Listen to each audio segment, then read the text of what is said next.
بسم الله الرحمن الرحيم. الحمد لله الذي أنزل على عبده الكتاب ولم يجعل له عوجا قيما لينذر بأسا شديدا من لدنه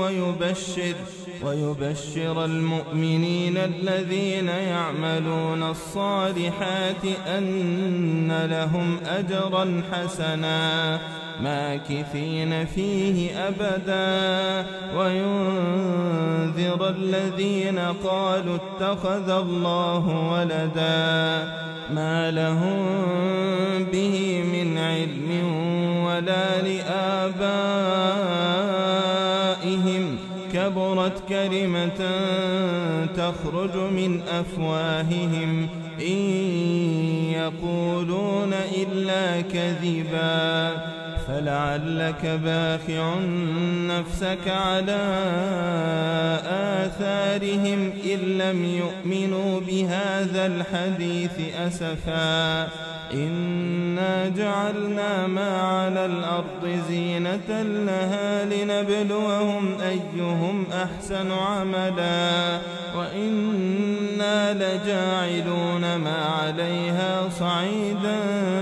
جرزا أم حسبت أن أصحاب الكهف والرقيم كانوا من آياتنا عجبا إذ أوى الفتية إلى الكهف فقالوا ربنا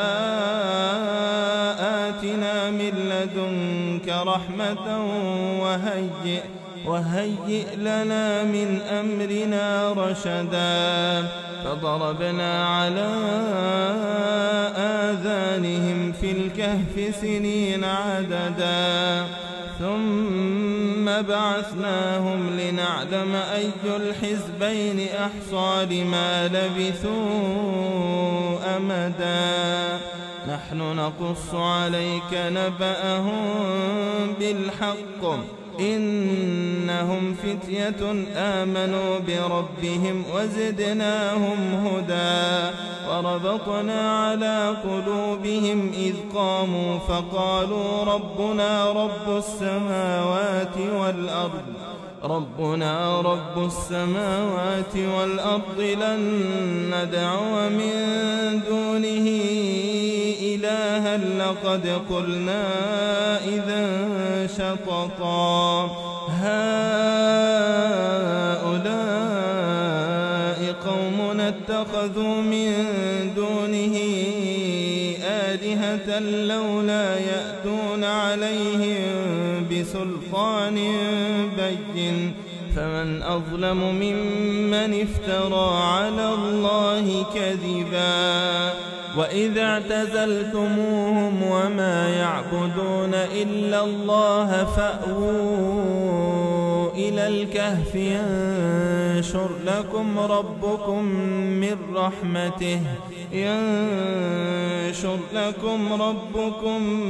من رحمته ويهيئ لكم من أمركم مرفقا وترى الشمس إذا طلعت تزاور عن كهفهم ذات اليمين وإذا غربت تقرضهم ذات الشمال وهم في فجوة منه ذلك من آيات الله من يهد الله فهو المهتد ومن يضلل فلن تجد له وليا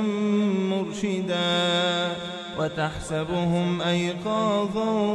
وهم رقود ونقلبهم ذات اليمين وذات الشمال وكلبهم باسط ذراعيه بالوصيد لو اطلعت عليهم لوليت منهم فرارا ولملئت منهم رعبا وكذلك بعثناهم ليتساءلوا بينهم قال قائل منهم كم لبثتم قالوا لبثنا يوما أو بعض يوم قالوا ربكم أعلم بما لبثتم فابعثوا أحدكم بورقكم هذه إلى المدينة فلينظر أيها أزكى طعاما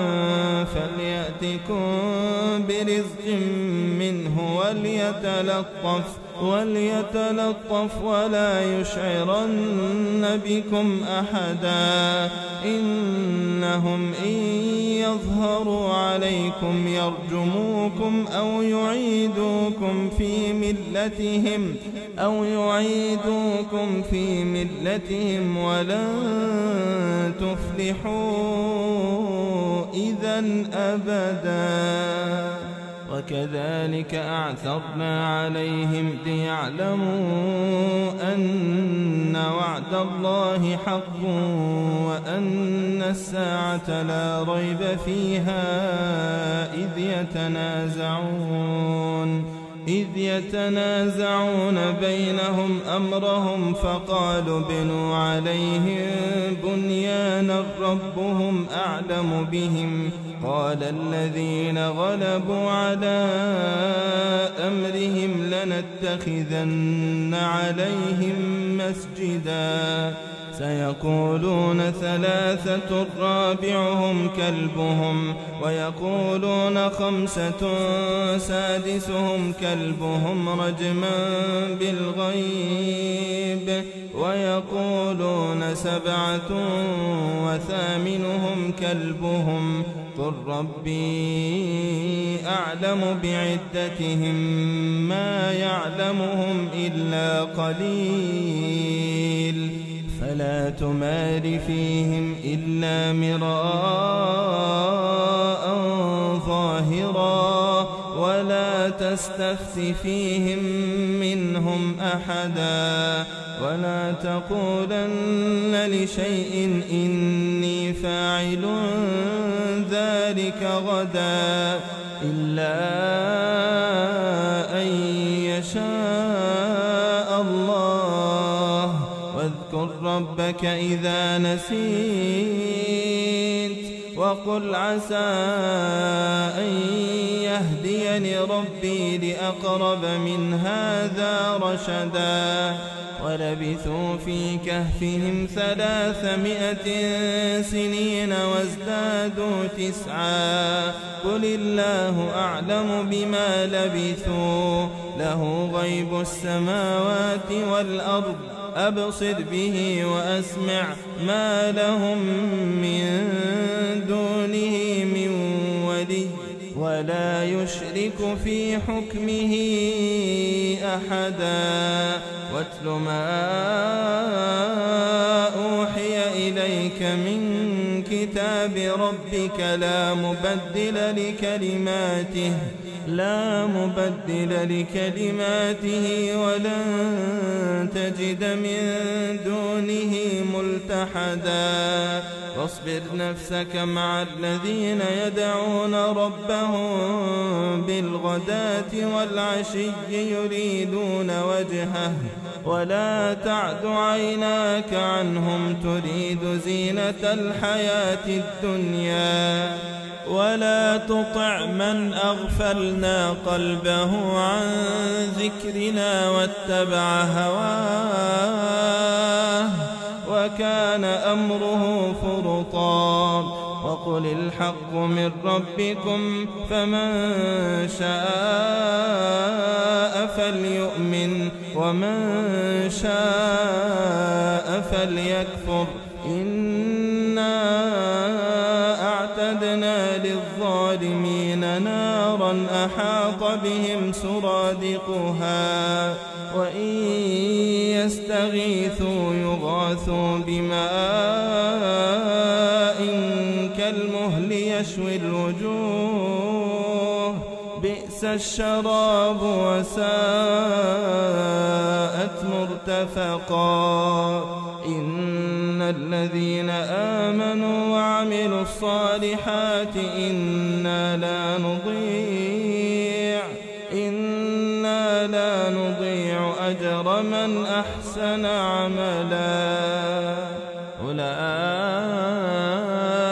لهم جنات عدن تجري من تحتهم الأنهار يحلون فيها من أساور من ذهب ويلبسون ثيابا خضرا من سندس واستبرق متكئين فيها على الأرائك نعم الثواب وحسنت مرتفقا. واضرب لهم مثل الرجلين جعلنا لأحدهما جنتين من أعناب وحففناهما بنخل وجعلنا بينهما زرعا كلتا الجنتين آتت أكلها ولم تظلم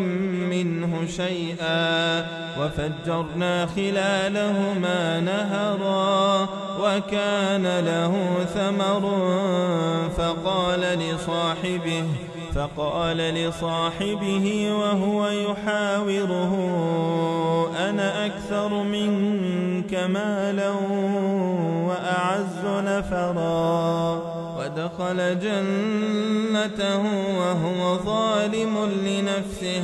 قال ما أظن أن تبيد هذه أبدا وما أظن الساعة قائمة ولئن رددت إلى ربي لأجدن خيرا منها منقلبا. قال له صاحبه وهو يحاوره أكفرت بالذي خلقك من تراب ثم من نطفة ثم سواك رجلا لكن هو الله ربي ولا أشرك بربي أحدا. ولولا إذ دخلت جنتك قلت ما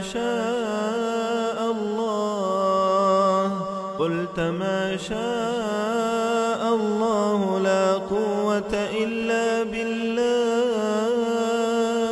إن ترني أنا أقل منك مالا وولدا فعسى ربي أن يؤتيني خيرا من جنتك ويرسل عليها حسبانا من السماء فتصبح صعيدا زلقا أو يصبح ماؤها غورا فلن تستطيع له طلبا. وأحيط بثمره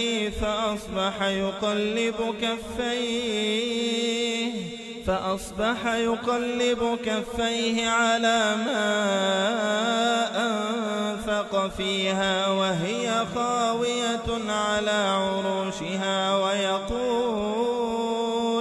ويقول يا ليتني لم أشرك بربي أحدا ولم تكن له فئة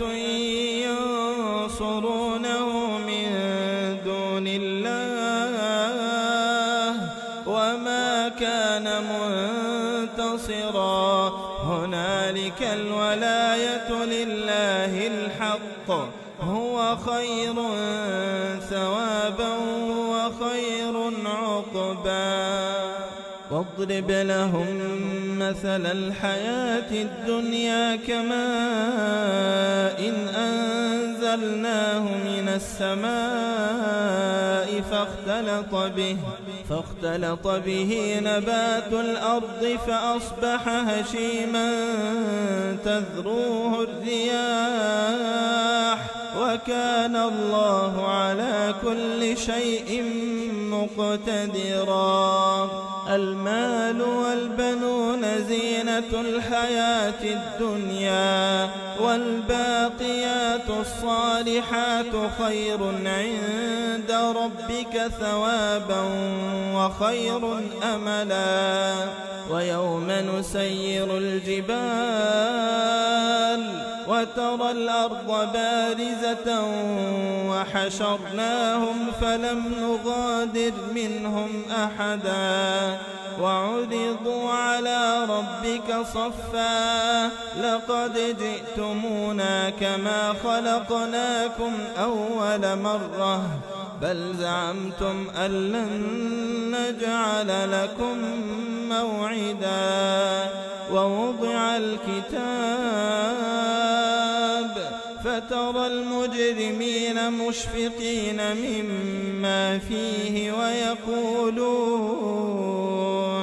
ويقولون يا ويلتنا ما لهذا الكتاب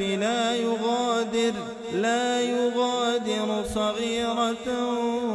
ولا كبيرة إلا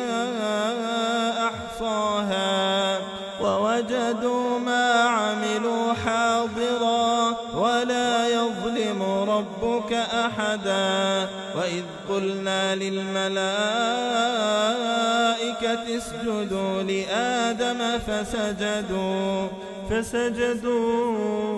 إلا إبليس كان من الجن ففسق عن أمر ربه أفتتخذونه وذريته أولياء من دوني وهم لكم عدو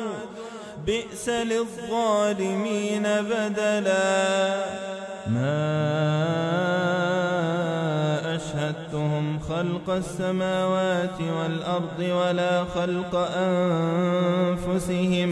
وما كنت متخذ المضلين عضدا. ويوم يقول نادوا شركائي الذين زعمتم فدعوهم فلم يستجيبوا لهم وجعلنا بينهم موبقا. ورأى المجرمون النار فظنوا أنهم مواقعوها ولم يجدوا عنها مصرفا. ولقد صرفنا في هذا القرآن للناس من كل مثل وكان الإنسان أكثر شيء جدلا. وما منع الناس أن يؤمنوا إذ جاءهم الهدى ويستغفروا ربهم إلا أن تأتيهم سنة الأولين أو يأتيهم العذاب قبلا. وما نرسل المرسلين إلا مبشرين ومنذرين ويجادل الذين كفروا بالباطل ليدحضوا به الحق واتخذوا آياتي وما أنذروا هزوا. ومن أظلم ممن ذكر بآيات ربه فأعرض عنها ونسي ما قدمت يداه إنا جعلنا على قلوبهم أكنة أن يفقهوه وفي آذانهم وقرا وإن تدعهم إلى الهدى فلن يهتدوا إذا أبدا. وربك الغفور ذو الرحمة لو يؤاخذهم بما كسبوا لعجل لهم العذاب بل لهم موعد لن يجدوا من دونه موئلا. وتلك القرى أهلكناهم لما ظلموا وجعلنا لمهلكهم موعدا. وإذ قال موسى لفتاه لا أبرح حتى أبلغ مجمع البحرين أو أمضي حقبا فلما بلغا مجمع بينهما نسيا حوتهما فاتخذ سبيله في البحر سربا. فلما جاوزا قال لفتاه آتنا غداءنا لقد لقينا من سفرنا هذا نصبا. قال أرأيت إذ أوينا إلى الصخرة فإني نسيت الحوت وما أنسانيه إلا الشيطان أن أذكره واتخذ سبيله في البحر عجبا. قال ذلك ما كنا نبغ فارتدا على آثارهما قصصا فوجدا عبدا من عبادنا آتيناه رحمة من عندنا وعلمناه من لدنا علما. قال له موسى هل أتبعك على أن تعلمني مما علمت رشدا. قال إنك لن تستطيع معي صبرا وكيف تصبر على ما لم تحط به خبرا. قال ستجدني إن شاء الله صابرا ولا أعصي لك أمرا. قال فإن اتبعتني فلا تسألني عن شيء حتى أحدث لك منه ذكرا. فانطلقا حتى إذا ركبا في السفينة خرقها قال خرقتها لتغرق أهلها لقد جئت شيئا إمرا. قال ألم أقل إنك لن تستطيع معي صبرا. قال لا تؤاخذني بما نسيت ولا ترهقني من أمري عسرا. فانطلقا حتى إذا لقيا غلاما فقتله. قال أقتلت نفسا زكية بغير نفس لقد جئت شيئا نكرا. قال ألم أقل لك إنك لن تستطيع معي صبرا. قال إن سألتك عن شيء بعدها فلا تصاحبني قد بلغت من لدني عذرا. فانطلقا حتى إذا أتيا أهل قرية استطعما أهلها فأبوا أن يضيفوهما فوجدا فيها جدارا يريد أن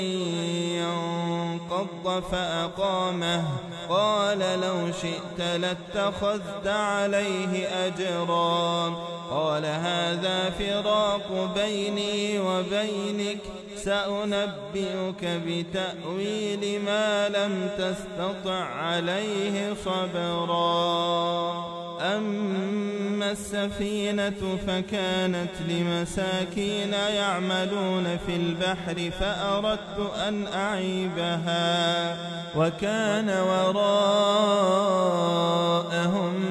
ملك يأخذ كل سفينة غصبا وأما الغلام فكان أبواه مؤمنين فخشينا أن يرهقهما طغيانا وكفرا فأردنا أن يبدلهما ربهما خيرا منه زكاة وأقرب رحما وأما الجدار فكان لغلامين يتيمين في المدينة وكان تحته كنز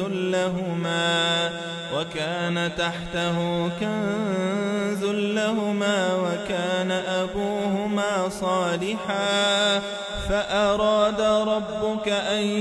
يبلغا أشدهما ويستخرجا كنزهما رحمة من ربك وما فعلته عن أمري ذلك تأويل ما لم تسطع عليه صبرا ويسألونك عن ذي القرنين قل سأتلو عليكم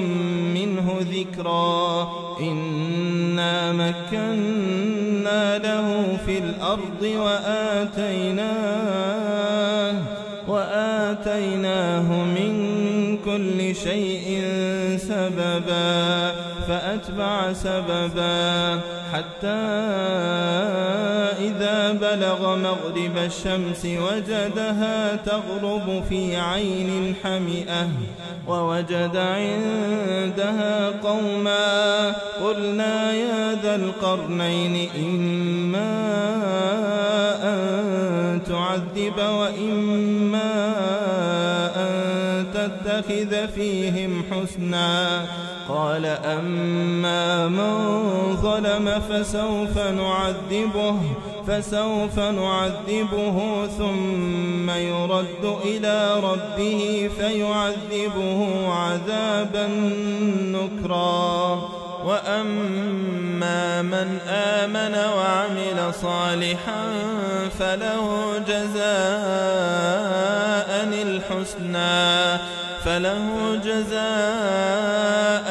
الحسنى وسنقول له من أمرنا يسرا ثم أتبع سببا حتى إذا بلغ مطلع الشمس وجدها تطلع على قوم لم نجعل لهم من دونها سترا كذلك وقد أحطنا بما لديه خبرا ثم أتبع سببا حتى إذا بلغ بين السدين وجد من دونهما قوما لا يكادون يفقهون قولا قالوا يا ذا القرنين إن يأجوج ومأجوج مفسدون في الأرض فهل نجعل لك خرجا على أن تجعل بيننا وبينهم سدا قال ما مكني فيه ربي خير فأعينوني بقوة أجعل بينكم وبينهم ردما آتوني زبر الحديد حتى إذا ساوى بين الصدفين قال انفخوا حتى إذا جعله نارا قال آتوني أفرغ عليه قطرا فما استطاعوا أن يظهروه وما استطاعوا له نقبا قال هذا رحمة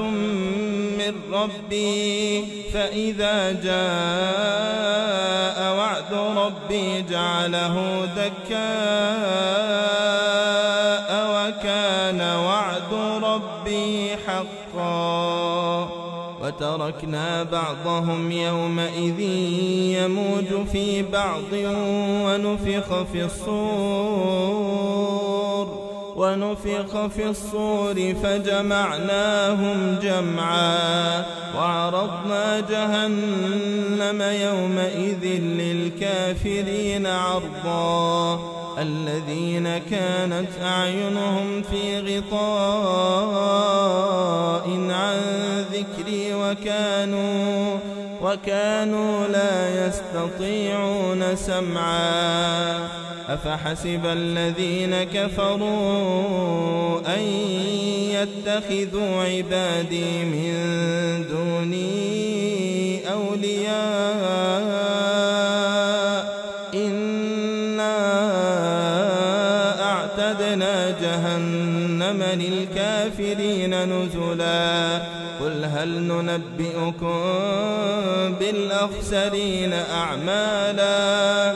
الذين ضل سعيهم في الحياة الدنيا وهم يحسبون أنهم يحسنون صنعا أولئك الذين كفروا بآيات ربهم ولقائه فحبطت أعمالهم فلا نقيم لهم يوم القيامة وزنا ذلك جزاؤهم جهنم بما كفروا واتخذوا آياتي ورسلي هزوا إن الذين آمنوا وعملوا الصالحات كانت لهم جنات الفردوس نزلا خالدين فيها لا يبغون عنها حولا قل لو كان البحر مدادا لكلمات ربي لنفد البحر قبل أن تنفد كلمات ربي ولو جئنا بمثله مددا قل إنما أنا بشر مثلكم يوحى إلي أنما إلهكم إله واحد فمن كان يرجو لقاء ربه فليعمل عملا